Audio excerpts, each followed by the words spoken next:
Olá pessoal, eu sou a Larissa Galati, docente da FCA Unicamp em Limeira, e hoje eu estou no LEP Entrevista.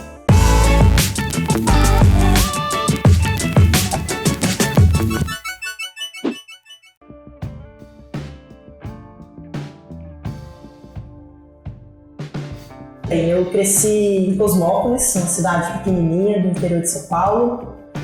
Depois de morar até os 3 anos na Bahia, bem no sertão, uma cidade chamada Santana. E quando eu tinha 9, 10 anos, eu era uma criança alta e também gordinha. E aí o meu pai sempre foi bem esportivo. Ele começou a me levar para fazer caminhada, para gastar um pouquinho de energia. E também a gente sempre gostou bastante de futebol em casa. E a gente começou a frequentar estádios aqui da região. Fui ver o primeiro gol do Rogério Ceni lá em Araras, entre outras experiências bacanas. Uma coisa positiva é que meu pai levava tanto o meu irmão quanto a mim, né? Ele levava os dois e ele sempre me mostrou que o esporte era um lugar que eu pertencia também. E quando eu tinha 11 ou 12 anos, meu pai trabalhava no banco, na época ainda não tinha CREF, qualquer pessoa era treinador esportivo, e o treinador esportivo de voleibol da Grande Cosmópolis trabalhava no Banco do Brasil.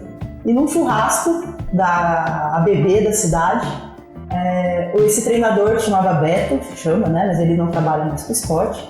Ele falou: "Nossa, Vicente, sua filha tá grande, né? Acho que ela podia ir jogar vôlei lá com a gente." E eu fui, né? O bom de cidade pequena que a gente ia de bicicleta e jogava, eu adorava andar pra cidade com aquela joelheira fedida, né? Mas que dava uma pinta de atleta e tal. E joguei por 1 ano, 2, eu era da seleção de Cosmópolis. E no ano seguinte, a minha melhor amiga, que chama Paula, mora hoje nos Estados Unidos, ela me chamou para jogar basquete, porque ela se chamava Paula e uma das grandes atletas da história do Brasil era a Magic Paula. E ela: "Vamos jogar basquete?" Eu falei: "Não dá, porque eu já treino vôlei, sou da seleção." E, eu treinava 2 horas por semana, né? Mas era algo super importante para mim, eu valorizava. Até que ela me convenceu, eram em dias alternados, e eu comecei a jogar basquete também na cidade. Um pouco depois disso, com 13 e 14 anos, a cidade de Paulínia montou uma equipe profissional, que só durou 1 ano, infelizmente. E a Hortência jogava nessa equipe, era gerente, sediou um mundial de clubes. E um dia nós fomos, todas as meninas que jogavam em Cosmópolis, com a treinadora da época, para assistir um treino. Chegando lá foi uma grande decepção, porque não teve esse treino, mas estava tendo uma peneira para novos atletas para as categorias de base. E uma vez que a gente já estava lá, nossa treinadora falou: "Já que vocês estão aqui, vão pisar na quadra que a Hortência pisa, né? Façam o teste e tal." E apesar de eu não ser ainda tão habilidosa especificamente com basquete, eu era uma menina de 13 e 14 anos e quase 1,80 m, né? E não me lembro se eu fui bem ou se eu fui mal no teste, mas eu me lembro que eu fiquei e passei a treinar, de repente de treinar em Cosmópolis num contexto pequeno, de 2 horas por semana, que eu conhecia todo mundo, em que eu era importante para o meu time. Eu passei a treinar numa principal equipe do país, num contexto federado, com as minhas ídolas ao meu lado. E não foi um processo simples, mas sobrevivi e segui jogando ali. No ano seguinte a equipe mudou para Americana e joguei em Americana na temporada seguinte. E depois fiquei jogando em equipes da região. Basquetebol feminino, infelizmente, a gente não tem tantas equipes.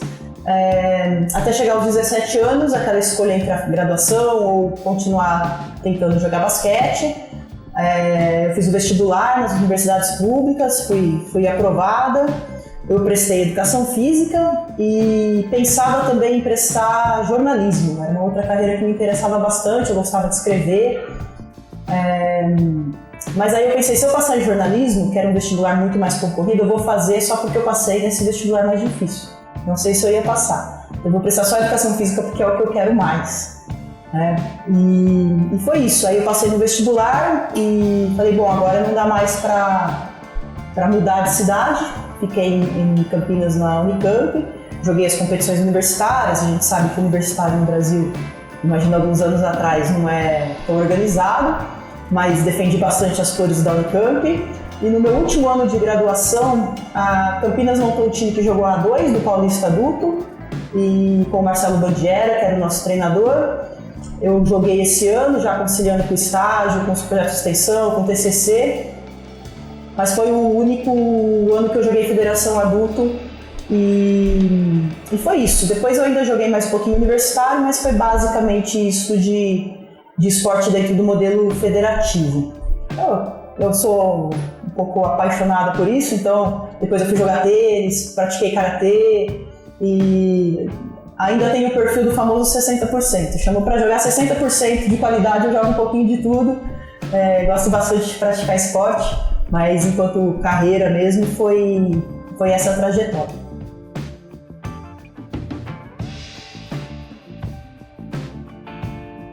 Eu entro na Unicamp com 17 para 18 anos e estava no momento em que eu não queria muito saber de basquete, que é a modalidade que eu pratiquei.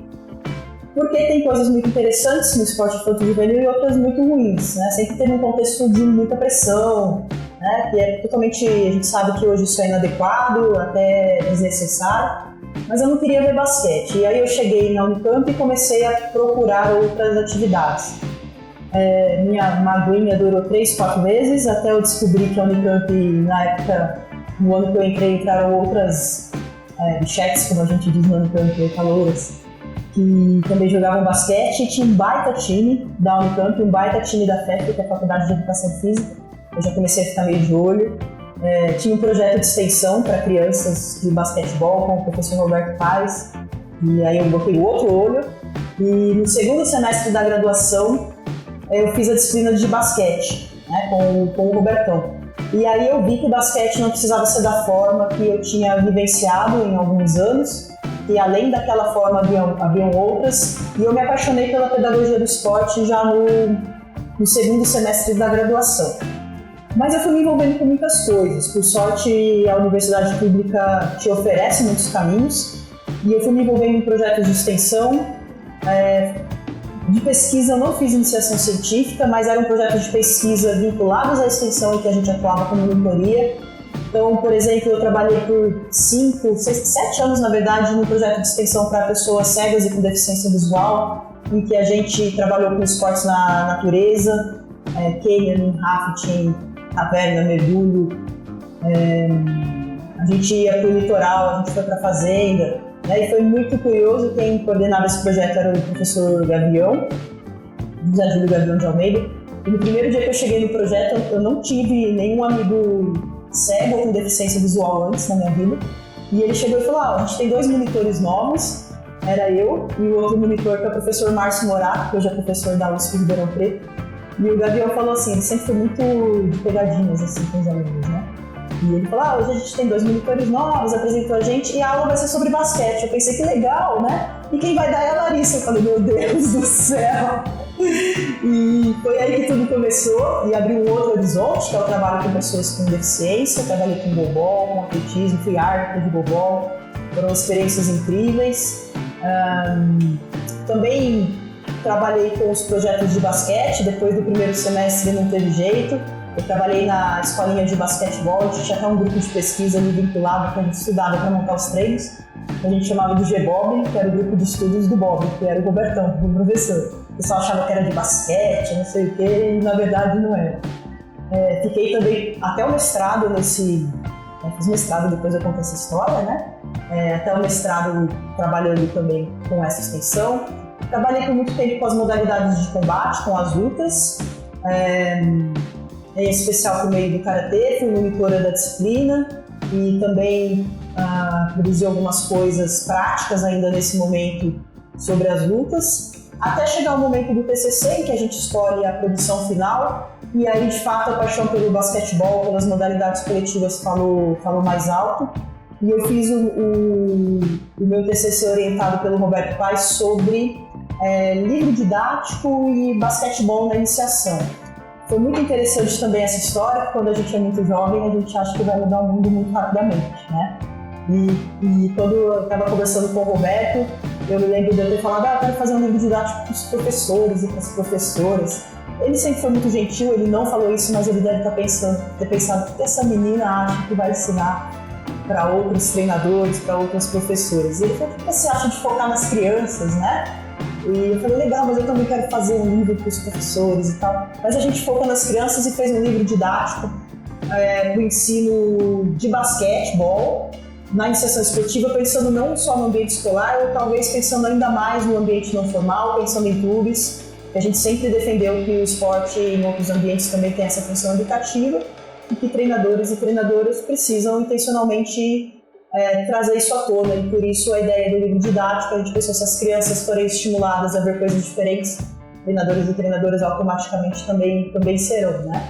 Então foi esse meu trabalho de TCC e foi a minha primeira produção, que se tornou um livro alguns anos depois pelo IASP, né, que hoje é o NASP, um centro universitário aqui da região, no caso da cidade de Hortolândia. E foi o meu primeiro livro, foi fruto do meu TCC, o que é muito bacana, né, com a orientação do Roberto Paes.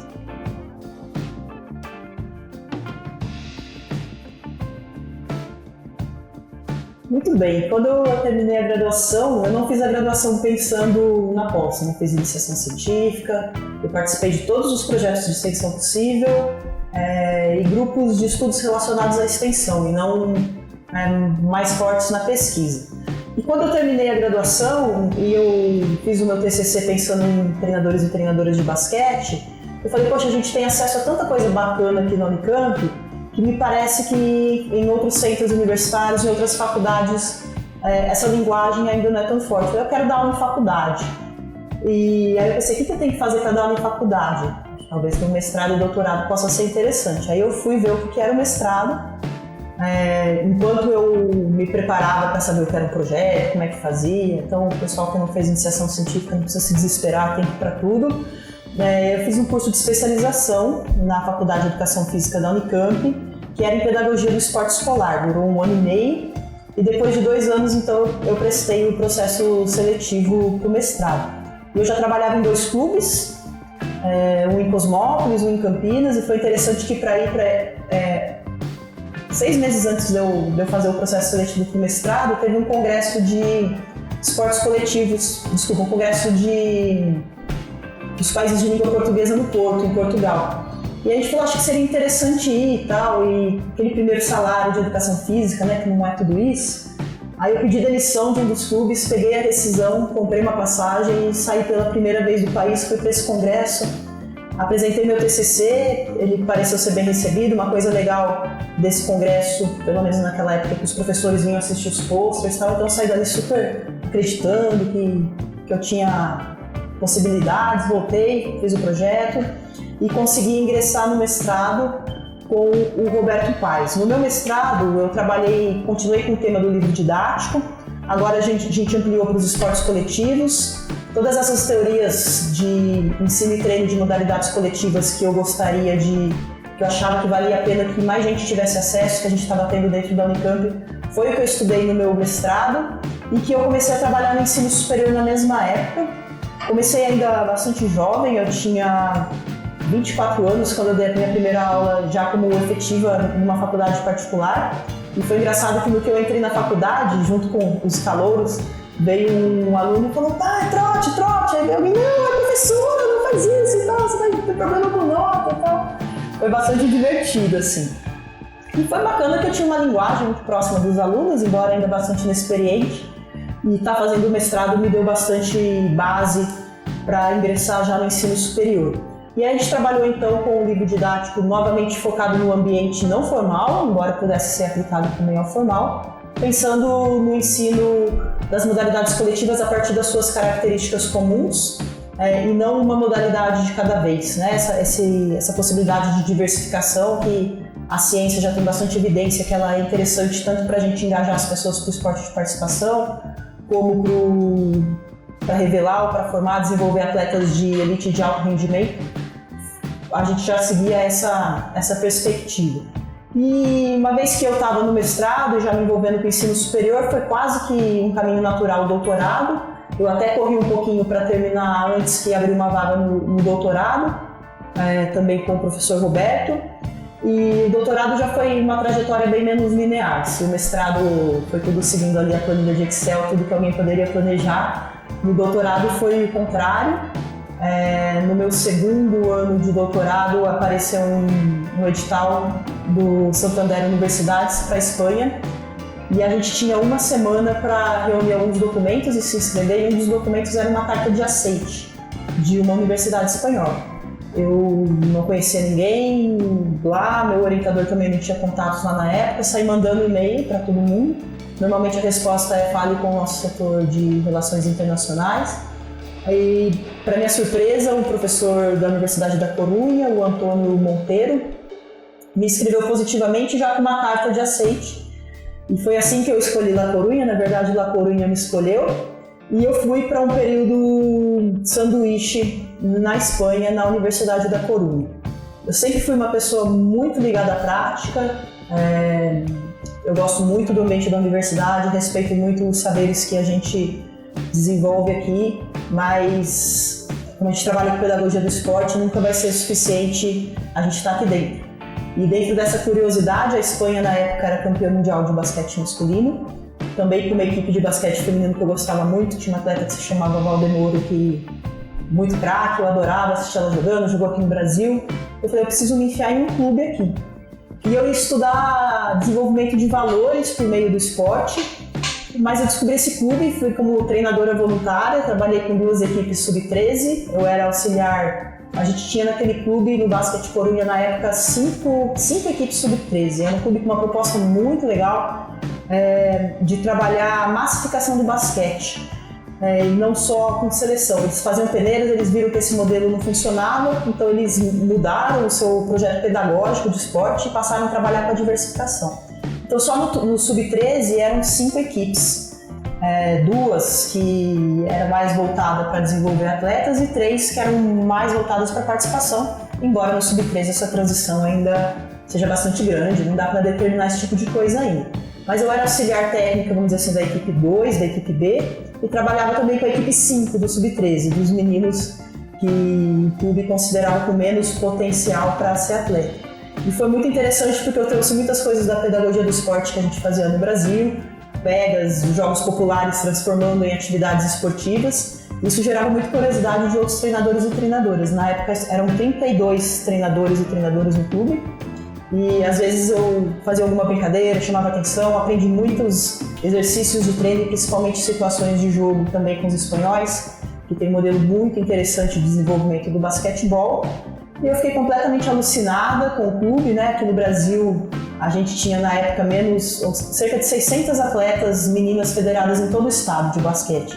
E esse clube tinha 432 atletas, entre meninos e meninas, só nesse clube de uma cidade de 250 mil habitantes só de basquete.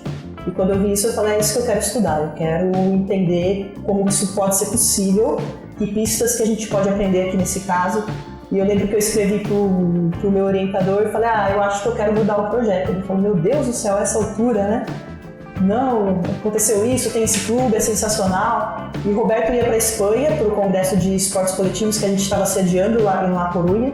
Esse é um congresso que foi muito importante na minha carreira, por algumas coincidências, por algumas coisas intencionais. Nesse momento foi coincidência, no período do meu sanduíche, a universidade que eu estava sediou o congresso e a gente trabalhou também na organização. E aí o Roberto falou, eu vou para a Espanha acho que em abril, se você tiver um projeto não só reestruturado, mas adiantado, a gente faz, senão mantém o plano.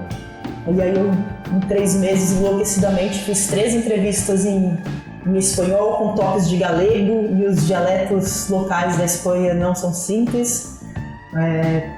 Fazer entrevista não foi tudo isso, transcrevê-las foi uma pequena tortura, mas sobrevivi para contar essa história, aprendi um pouquinho de galego e no final a gente escolheu 3 entrevistas para focar o doutorado, então é um processo interessante, enquanto a pesquisa também vai te ensinando resiliência e tem coisas que não são para aquele momento. E eu volto para o Brasil em 2009 com tudo coletado, com tudo adiantado e defendo a minha tese sobre esse estudo de caso de um clube espanhol. E a grande defesa da minha tese foi de que não é necessário a gente escolher entre esporte de participação e esporte de alto rendimento. É possível um programa esportivo fazer as 2 coisas e que inclusive as 2 coisas podem uma alimentar a outra.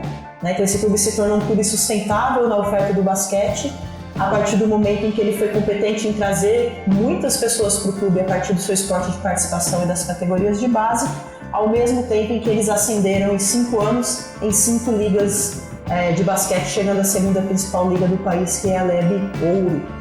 Eu tive alguma dificuldade para publicar esse doutorado, né, porque a gente foi aprendendo também a linguagem da ciência ao longo do tempo, e eu me lembro que eu mandei para uma revista brasileira e ele não foi aprovado nem para avaliação. A revista falou, tá fora do escopo. E eu sabia que não estava fora do escopo, porque uma revista que eu li, e eu falei, meu Deus, a revista não quer nem avaliar que raio de doutorado que eu fiz, né? E aí, no momento de fúria, eu falei, eu vou traduzir isso aqui, eu vou mandar para fora e tal. E aí vem algumas sortes, eu mandei traduzir um artigo lá que eu considerava principal da tese, e o tempo foi passando, eu já nem estava mais aqui na região, e em uma aula com o professor Jean Coté na Federal de Santa Catarina, que é onde eu fui trabalhar por 2 anos, ele começou a falar sobre desenvolvimento esportivo, e eu falei, nossa, meu trabalho de doutorado foi sobre esse tema. E aí ele perguntou, você tem isso em inglês? E fazia 2 dias que tinha chegado da tradução. Eu falei, claro, como se eu tivesse todos os meus textos em inglês. Claro que eu tenho, professor. Eu gostaria de ver. Eu falei, claro. E aí a gente teve a sorte de trabalhar com o método e trazer uma outra base teórica para discutir esse caso e finalmente publicá-lo anos depois, trazendo esse enfoque da relação entre a participação esportiva e o desenvolvimento de atletas de elite, quanto isso pode ser uma relação de coalimentação e não de concorrência. Então esse foi a trajetória até o doutorado. Foram 5 anos aí de mestrado e doutorado bastante intensos e que me deu algumas bases para eu entender que a pedagogia do esporte de fato era a área ou a disciplina que eu queria marcar como base para aquilo que eu faço, e as modalidades coletivas se tornaram também o coração disso, né? Mas é importante lembrar todas as experiências da graduação e nos caminhos, nas escolhas feitas depois do doutorado, outras modalidades voltam a aparecer.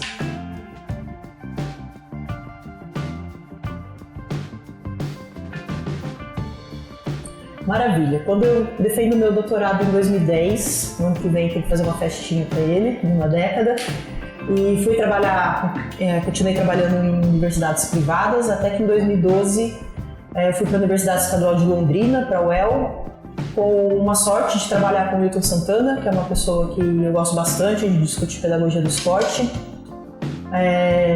Pouco tempo depois eu fiquei lá só um semestre, eu acabei indo para a Universidade Federal de Santa Catarina, que acho que é um marco pessoal importante, porque como eu fiz toda a minha formação dentro da Unicamp, foi interessante sair, conhecer como outros grupos se organizam, o que outras universidades pensam sobre a pedagogia do esporte.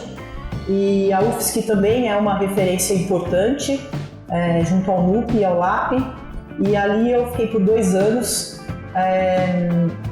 E Florianópolis é uma cidade bastante atrativa também para os congressos. Então eu tive a oportunidade de, além de estar num grupo de pesquisa bastante intenso, bastante competente, aprendendo com pessoas com uma experiência muito rica e com alunos também muito bons, a gente organizou alguns eventos como o Congresso Internacional de Jogos Desportivos, o Congresso Paralímpico Brasileiro, o CIEFAS. Então um pouquinho dessa construção de eventos foi bastante interessante ter passado por lá, junto com a ideia de publicações, de organização de um laboratório com esse foco, né, de organizar um pouco essas coisas. E quando eu estava lá em Florianópolis, morando em uma ilha com suas 42 praias tropicais, abri um concurso aqui na FCA, na Faculdade de Ciências Aplicadas da Unicamp, no curso de Ciências do Esporte, que tem um apelo muito forte com a minha trajetória, com o meu perfil. Uma cidade que na época tinha a equipe dentro da NBB, que é Limeira, e aí eu comecei a pesar se a praia era mais importante ou a quadra na minha vida. E além de tudo, Limeira está a 30 quilômetros de Cosmópolis, e pesando todas essas coisas, eu comecei a pensar na possibilidade de fazer esse concurso. A Unicamp é a universidade que me formou, que eu tenho um amor imenso. e era uma oportunidade de voltar para casa, vim ver um pouquinho como é que funcionava a FCA, o que a gente tinha aqui, né? Vi que o Alcides Scaglia estava por aqui, a gente já tinha trabalhado junto em outras faculdades antes, ele inclusive me deu aula na especialização que eu fiz, ainda muito jovenzinho, e aí tinha o LEP aqui em Limeira, que era o Laboratório de Estudos em Pedagogia do Esporte, e pesando tudo isso, eu falei, vamos encarar mais um concurso. Quem já fez concurso sabe que é uma decisão corajosa, porque judia muito, e fui lá, me preparei bastante para ele.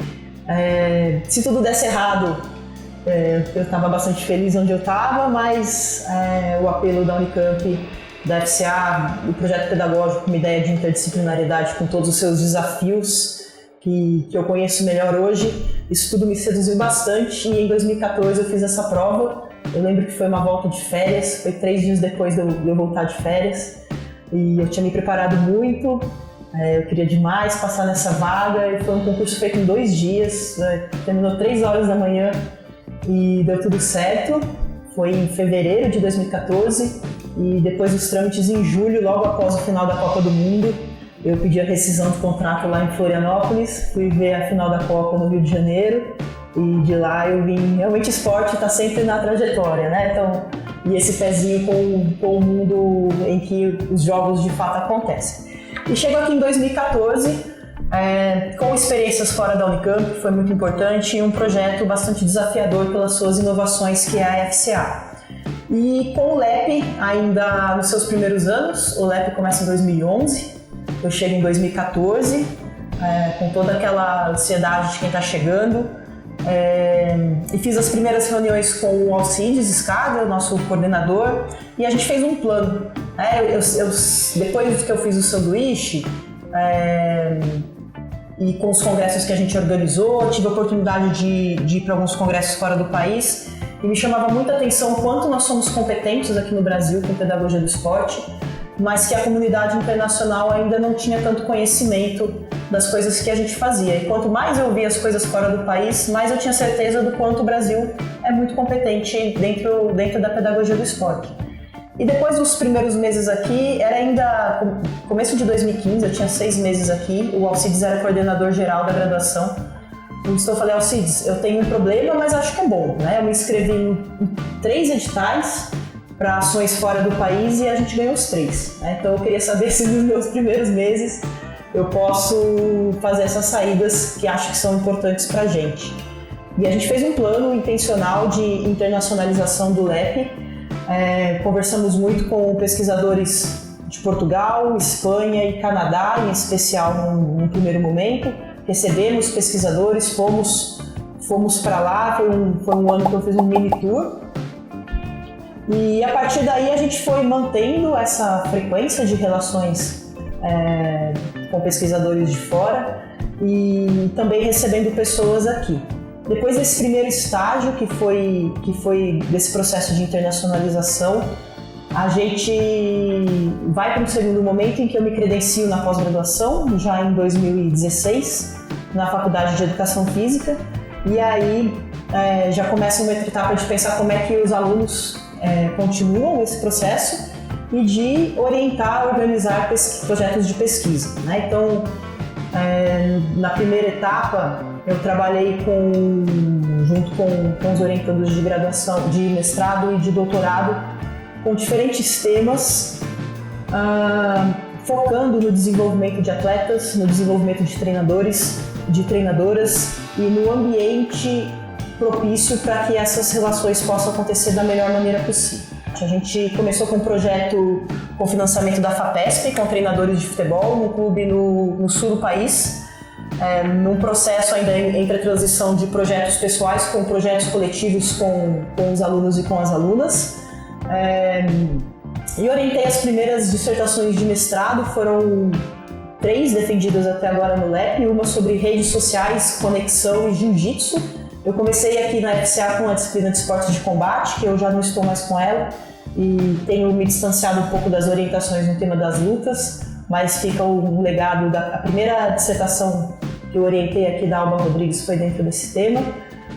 Na sequência, um estudo sobre atletas de handball, a seleção brasileira campeã do mundo, com a Leilani Lima, em que a gente foi ver esses fatores que foram importantes para a gente ter uma geração campeã do mundo, que era um tema que eu já estudava no basquete, e a exemplo do basquete, o handball, por enquanto, ficou nessa única conquista em nível mundial. O basquete ainda ganhou medalha, ainda não, também ganhou medalhas olímpicas, o handball feminino, por enquanto não, e a gente espera que a história seja diferente, né? Que não seja um conjunto de atletas que tenham conquistas e depois tenham muitas dificuldades, por isso que a gente estuda esse tema da elite. Estudamos também atletas de squash, que é uma característica muito diferente do handball, né? Se no handball a gente tinha uma seleção campeã do mundo, no squash a gente luta para ter resultados ainda em nível sul-americano, mas entender também as carreiras esportivas de atletas dessas modalidades tem sido um processo interessante. A gente tem trabalhado agora com uma pesquisadora espanhola para finalizar essa publicação da Mayrin Mota.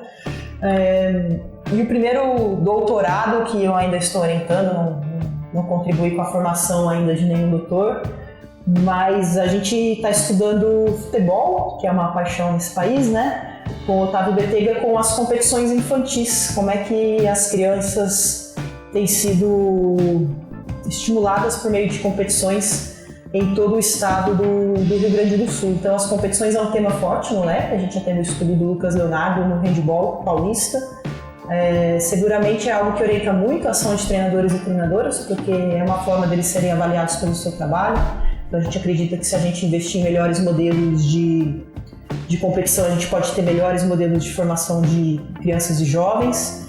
Tenho trabalhado bastante também com o ambiente de ONGs e projetos sociais. Era algo que eu já fazia antes com prefeituras, com outras parcerias, e a gente tem 3 estudos no LEP nesse ambiente, em especial o estudo do Eduardo Uli, que já foi defendido sobre gestão pedagógica de projetos sociais, que a gente fez um estudo de caso muito interessante numa ONG no estado de São Paulo, de basquetebol, e agora a gente está estudando toda uma rede de ONGs para entender quem são treinadores e treinadoras na ONG. Que esporte é esse que a gente faz no nosso Brasil dentro das ONGs? As ONGs no Brasil parecem ter um formato um pouquinho diferente de outros países, aquelas que trabalham com esporte, e a gente está tentando entender desde a gestão pedagógica até a intervenção e atuação de treinadores e treinadoras nesse espaço. Os esportes de raquete também é algo que aparece aqui na minha vida. É interessante que não é algo que eu tinha estudado antes, mas a gente tem aqui o GRIPPER, que é um grupo interdisciplinar de pesquisa em esportes de raquete, junto com professores da fisiologia, da biomecânica, do treinamento e com alunos de graduação e pós-graduação da FCA. E a partir daí surge um mestrado sobre treinadores e treinadoras de esporte de raquete, que está em andamento agora. Tem uma pesquisa rolando aí no Facebook com uma participação muito interessante de treinadores e treinadoras de todo o país. E uma nova linha que se consolida há uns 2 anos atrás, que é o esporte mulheres. Começa com um TCC do Lucas Tamashiro sobre percepções de preconceito de atletas de futsal universitárias, e na sequência chega a Júlia Barreira para estudar esse tema no seu doutorado, com as novas diretrizes da Conmebol e da CBF para o desenvolvimento do futebol feminino. A gente tem estudado esse tema também avançando um pouquinho para treinadoras, árbitras e outras modalidades coletivas, com o estudo da Júlia Passeiro. Então, e também com o mestrado do Lucas Tamashiro, que está indo nesse mesmo tema. Algumas coisas foram intencionais e foram acontecendo a partir da trajetória bem diversa que eu construí desde a graduação, e outras foram surgindo por demandas sociais e esportivas que os estudantes de pós-graduação foram trazendo para dentro do LEP. E a partir daí, depois que a gente consolida em paralelo com essas ações, todas as ações dos outros muitos orientandos e orientandas do Alcides Escada, a gente vai consolidando a identidade LEP e ampliando a nossa comunicação com as organizações internacionais que a gente projetou desde 2014 e 2015.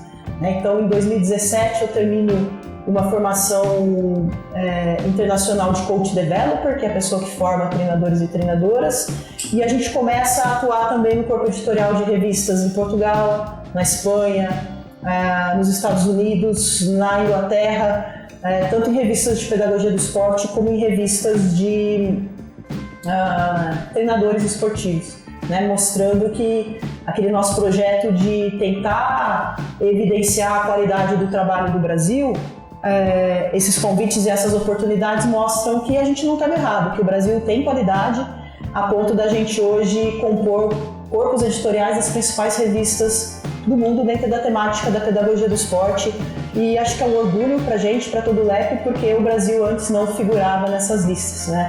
E hoje a gente consegue estar lá, e inclusive com algumas ações interessantes fora do país, além dos congressos, que fazem parte de um laboratório de estudos e pesquisa, né? Todos os anos o LEP está em congressos no Brasil e fora do país, seja apresentando trabalhos, palestrando, assistindo, aprendendo, compartilhando, como também junto à sociedade mais ampla, né? Essa semana, por exemplo, a gente fez uma web aula com treinadores de modalidades coletivas do SESI de todo o estado de São Paulo. Daqui 2 semanas eu vou para a África, para a Zâmbia, onde a gente vai fazer um programa de formação de coach developers da Zâmbia, Zimbábue e Malawi, de 3 países africanos. Então a gente começa também a abrir oportunidades com países que têm uma solidez na pesquisa, mas que têm talvez cenários diferentes ou mais ainda diversos do que os nossos, e países que têm desafios talvez mais próximos dos nossos, né? No segundo semestre a gente também já tem um agendamento para um período como professora visitante na Universidade do Litoral, na Argentina. Então a gente tem trabalhado bastante com essas oportunidades de aprender o que outros países têm feito, mas também cada vez mais tendo solidificado que o Brasil tem essa competência em pedagogia do esporte, também compartilhar as experiências, as conclusões e as evidências científicas que a gente tem construído dentro do Laboratório de Estudos em Pedagogia do Esporte, que é o querido LEP, que todo mundo acompanha aí pelas nossas redes sociais. Um outro projeto muito interessante que a gente tem desenvolvido no LEP é estudar o nosso próprio curso de Ciências do Esporte da FCA. O curso de Ciências do Esporte ele tem um perfil de aluno diferente, a grande maioria vem com uma experiência ou com interesse focado no fenômeno esporte e não em outras manifestações características da educação física, e a gente tem partido das tendências, das evidências científicas sobre formação de treinadores e treinadoras, que no restante do mundo é mais forte fora da universidade, e tem tentado trazer as perspectivas de como treinadores e treinadoras aprendem melhor para dentro da universidade. Então vamos pensar que fora do país, a partir da experiência, as pessoas começam o ofício de treinador ou treinadora e aí vão se formando e estudando. No Brasil é o contrário, né? Exceto futebol, artes marciais, eu primeiro me formo para depois intervir. E a gente tem tentado mesclar dentro da universidade, dentro de um currículo, como é que a gente pode proporcionar mais experiências e mais situações de reflexão, já que isso tem se comprovado como mais efetivos até do que o próprio conteúdo por si só na atuação de treinadores e treinadoras esportivos. E como curso de Ciências do Esporte, a gente assume esse papel de formação de treinadores e treinadoras e passa a desenvolver um projeto de doutorado da Iura Santos, junto aos nossos graduandos e pensando inclusive em uma disciplina que a gente criou aqui, já estava no catálogo da FCA, foi um presente que a Alcides me deu quando eu cheguei, que foi trabalhar com a disciplina de treinador esportivo.